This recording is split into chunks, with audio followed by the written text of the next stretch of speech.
Le monde est un endroit étrange, rempli de recoins sombres et d'histoires troublantes. Oubliez les monstres sous le lit, les créatures fantastiques, car la véritable horreur se cache dans le réel. Des événements inexpliqués, des disparitions soudaines, des meurtres non résolus, des lieux marqués par la tragédie. Préparez-vous à plonger dans l'univers glaçant du réel avec 10 histoires vraies qui vous feront frissonner. N'oubliez pas d'activer la cloche des notifications pour ne pas manquer mes prochaines vidéos. Et surtout, gardez la lumière allumée.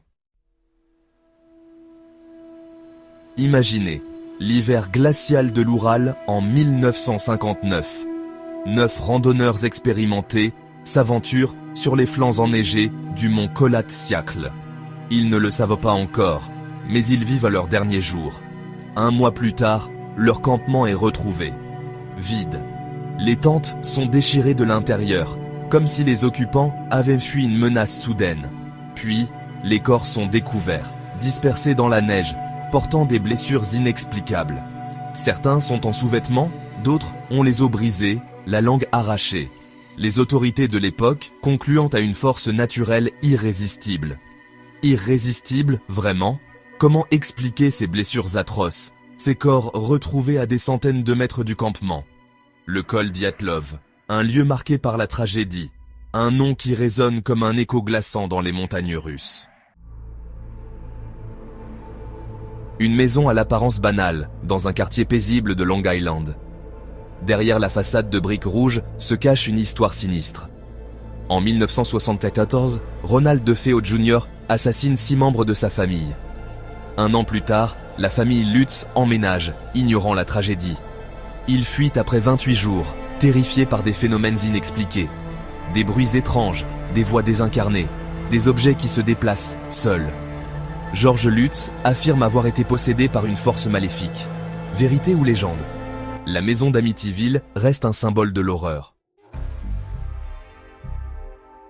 Imaginez un lieu où la folie règne en maître, où les cris des patients résonnent dans des couloirs sombres et humides. Ce lieu, c'est l'hôpital psychiatrique de Byberry, en Pennsylvanie. Ouvert en 1907, Byberry devait être un lieu de soins pour les malades mentaux. Au fil des années, l'hôpital devient un enfer sur terre, surpeuplé, insalubre, où le personnel, débordé, a recours à la violence et aux sévices. Des patients laissés nus et affamés, enfermés dans des cages, victimes d'expériences médicales barbares. Les témoignages des rares survivants font froid dans le dos. Fermé en 1990, après des années de scandale, Byberry est aujourd'hui un symbole de l'horreur psychiatrique. Byberry n'est plus qu'un amas de ruines, mais les murs de l'hôpital semblent encore vibrer des cris des âmes perdues qui y ont séjourné. L'horreur peut prendre un visage humain, un sourire poli, une voix douce. C'est le cas d'Issei Sagawa, un étudiant japonais brillant, féru de littérature française. Mais derrière cette façade se cache un esprit torturé, un monstre qui sommeille.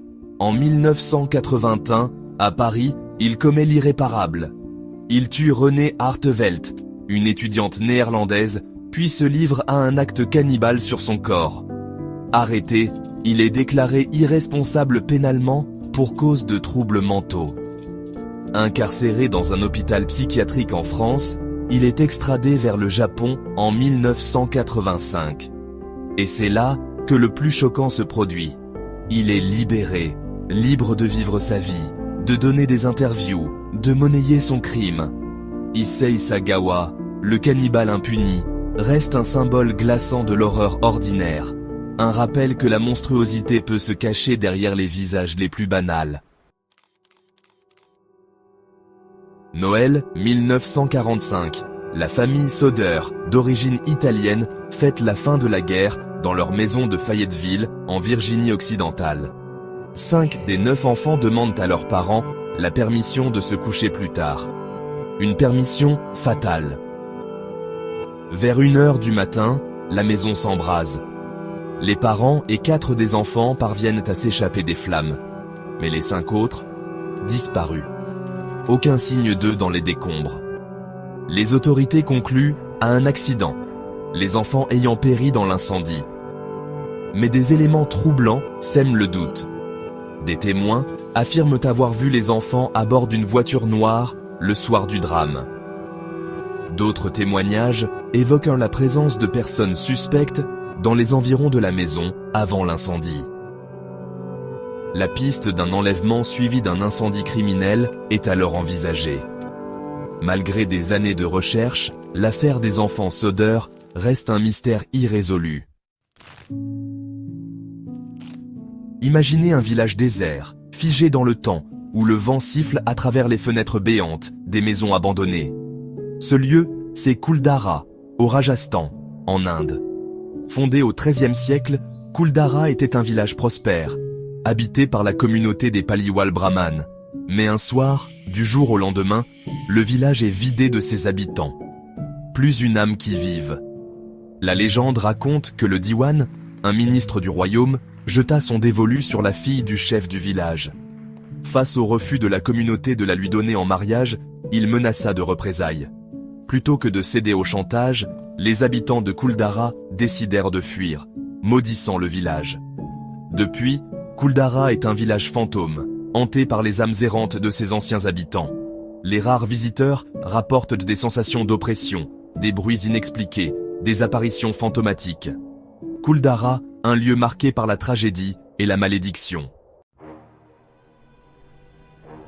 Fin des années 60, la Californie est en proie à la terreur. Un tueur en série, se faisant appeler Zodiac, sème la mort et la panique. Son mode opératoire ? Imprévisible. Ses victimes ? Apparemment choisies au hasard. Mais le plus terrifiant, c'est son jeu macabre avec la police. Il envoie des lettres codées aux journaux, se vantant de ses crimes, menaçant d'en commettre d'autres. Des messages énigmatiques, remplis de symboles étranges, qui défient les meilleurs cryptographes. Certains messages sont décodés, révélant des détails sordides sur les crimes, mais l'identité du tueur reste un mystère. Malgré une enquête massive, des centaines de suspects interrogés, le tueur du Zodiac n'a jamais été identifié. Le Zodiac, un fantôme qui hante encore l'imaginaire collectif, un symbole du mal absolu, insaisissable et terrifiant.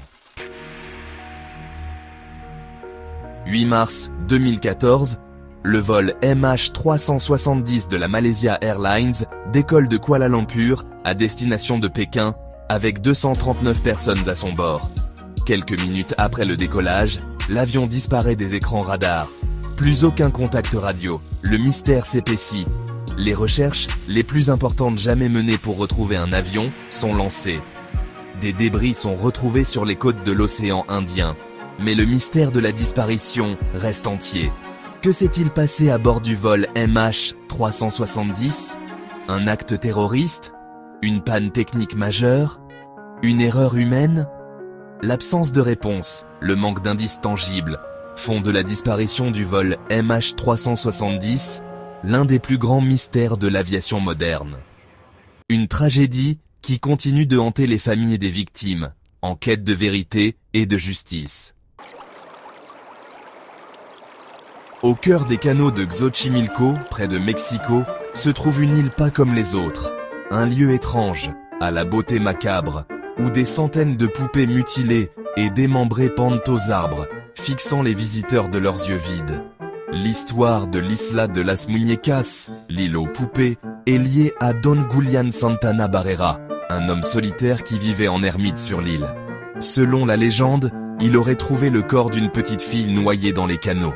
Hanté par sa mort tragique, il aurait commencé à accrocher des poupées aux arbres pour apaiser son esprit. Certains voient dans l'île aux poupées un lieu maudit, hanté par l'esprit de la fillette et des poupées. Quoi qu'il en soit, l'Isla de las Muñecas reste un lieu fascinant et dérangeant. Un rappel que la frontière entre la beauté et l'horreur est parfois ténue. Et voilà, la boucle est bouclée. 9 histoires, 9 plongées dans les méandres sombres de la réalité. Des histoires qui nous rappellent que l'horreur n'est pas toujours le fruit de l'imagination. Parfois, la vérité dépasse la fiction, nous confrontant à nos peurs les plus profondes, à l'inexplicable, à l'inacceptable. Alors, La prochaine fois que vous chercherez à vous faire peur, rappelez-vous que le monde regorge d'histoires vraies bien plus effrayantes que n'importe quel film d'horreur. N'oubliez pas de partager cette vidéo avec vos amis amateurs de frissons et dites-moi dans les commentaires quelle histoire vous a le plus marqué. D'ici là, dormez bien, si vous le pouvez. Merci d'avoir regardé et à très bientôt pour d'autres récits terrifiants.